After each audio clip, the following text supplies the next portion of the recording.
So this postcard comes from Teshima Island. So Teshima together with Naoshima, its twin island or sister island, are nicknamed the art islands of Japan. So imagine two rural microscopic islands with an aging sparse population, but populated with some of the best, strangest and most secluded contemporary art venues and installations in the whole world, including many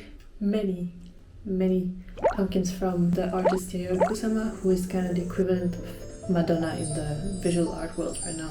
But wait, context. Hi there, so a couple of months ago I traveled back to Japan for the first time in 5 years.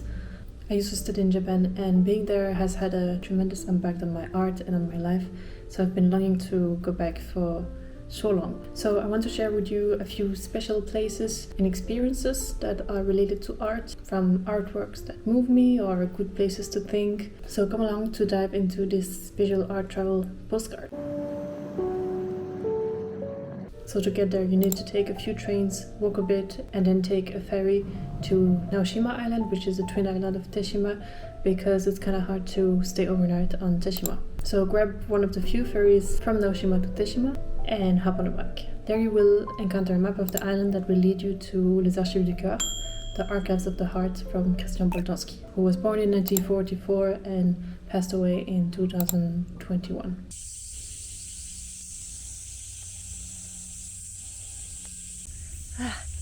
Hey there, I hope you can hear me despite the crickets and everything, but I'm finally on Teshima Island. I've been wanting to come here for over 5 years. Last time I was on Naoshima, which is the twin island. Teshima Island was closed. But I finally made it. I wanted to come here for one specific installation called Les Archives du Coeur, and that's where I'm heading to right now on a little electric bike I've been renting, which is much better than the crappy bike I have on Naoshima. More often than not, I'm pushing that bike than driving it because it's so heavy. There were so many tourists behind me and in front of me, and then there was a road that said, no artworks here, just go on the other road. But I went on the no artworks road, and now there's no one, and I'm in the middle of this beautiful countryside with like rice fields. No tourists, the crickets, the view of the sea, and I'm pretty sure it's leading me to the installation I want to see anyway, so I'm extremely happy. Also spotted some, what is it called, this big beautiful traditional symbol of Japan, bird. I'm very close to the art installation right now, and it's so magical. It smells like matcha somehow, which doesn't really make sense, but there's like these mysterious torii gates just in the nature, and then super traditional Japanese houses.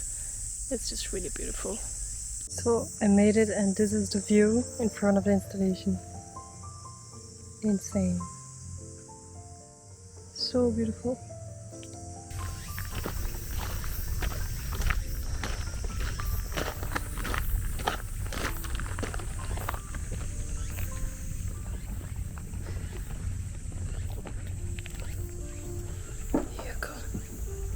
Les Archives du Coeur, Christian Boltanski. Hey, so I'm back from the installation. It was really different than from what I was expecting. It's in this tiny building over here, and it's totally hospital vibes. And I don't know if it's intentional, but it makes it really interesting actually, because you kind of have like this reception desk with these ladies all in white, and I think they have a coat, like a white coat. And then you can pay to record your own heartbeat, and then it's going to be used in the installation, in the archival base, and it's also put on just like a CD that you can take home. And then there's like an installation room where there's a light bulb pulsating according to some heartbeats that are played randomly from people that have experienced the installation. Which it didn't really touch me. I don't really get the design. There are mirrors in there. Feels like a burden club. It's dark. But then there's these tiny rooms where there's just a computer, and then you can just search a database of heartbeats. So if you know someone who's been there, you can just search for their heartbeats, and Of course, I searched for Christian Boltanski's Hearbeats, and I found 5 recordings, and it was quite touching because he passed away, so it's really spooky to hear his heartbeats inside his art installation. It's like, yeah, it's his presence in a way. It's like he's alive in a certain way. It's quite, oof, that was special. And you could also add a message together with your heartbeats, and he had left no message except for one, his first recording on Teshima Island, I think, which was written in French, and it could roughly be translated as whoever can cry, and whoever wants can laugh. I'm still meditating on this.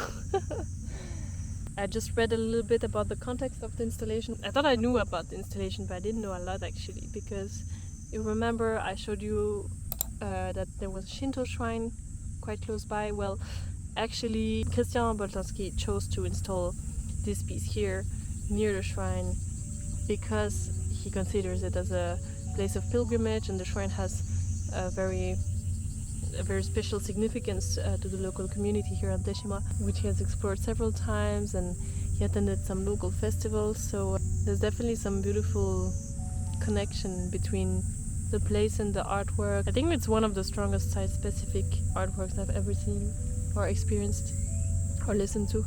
Also, like the ones who record their own heartbeats of themselves, it's like creating some sort of digital copy of yourself in a way, right?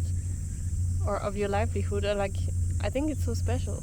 Or like, it's so strange. I don't know, what does it mean? Like, what does it mean to you? But I did it actually because I think creating a mini museum at home of some sort of significant pieces for myself, I thought it would be interesting to have my own heartbeat.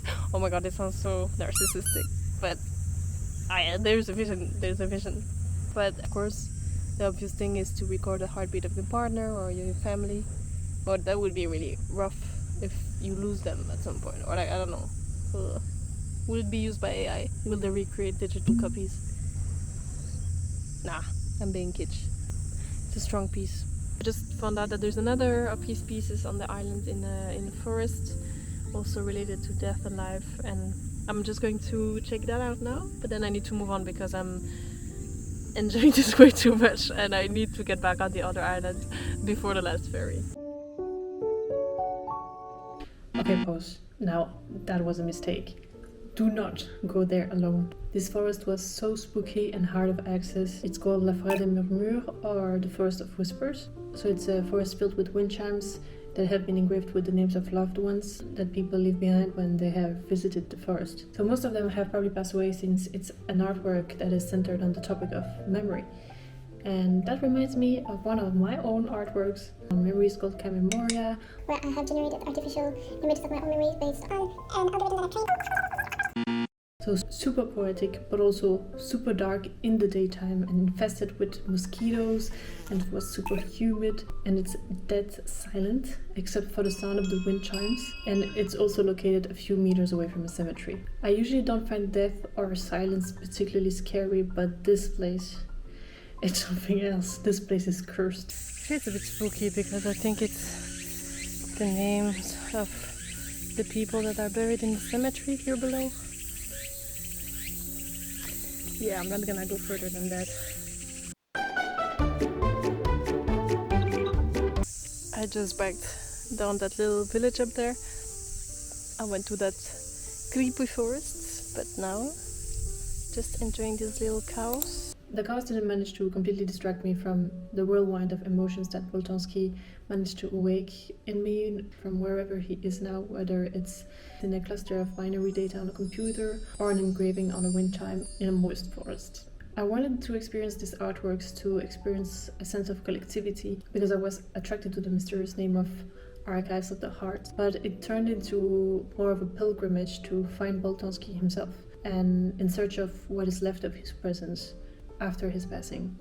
And it turned into more of a reflection on what is left of an individual when that individual passes away, what is left of their presence. So these archives of Hearbeats are archives that feed his own vision and his own metaphorical heart beyond life. And this installation is a multi-hearted single creature outliving its creator, nourishing itself and growing from other heartbeats. And both these artworks and this island belong to a realm where the imaginary and the real are really connected in a weird way, and they're not necessarily distinguished clearly anymore. So it would be impossible for me to imagine these art pieces and this island as separated. So it's more of like a complete experience. And you know what else should never be separated? Strawberries and Teshima. Because what ended up actually soothing my brain and my heart and my mind and my soul after this traumatizing forest experience was this amazing strawberry soft serve made by locals with local strawberries. Okay, bye! Postscriptum. So I might have recorded a message in one of these medical rooms of the Archives of the Heart, Les Archives du Coeur. So if you end up going there one day, you might find that Easter egg. Okay, bye!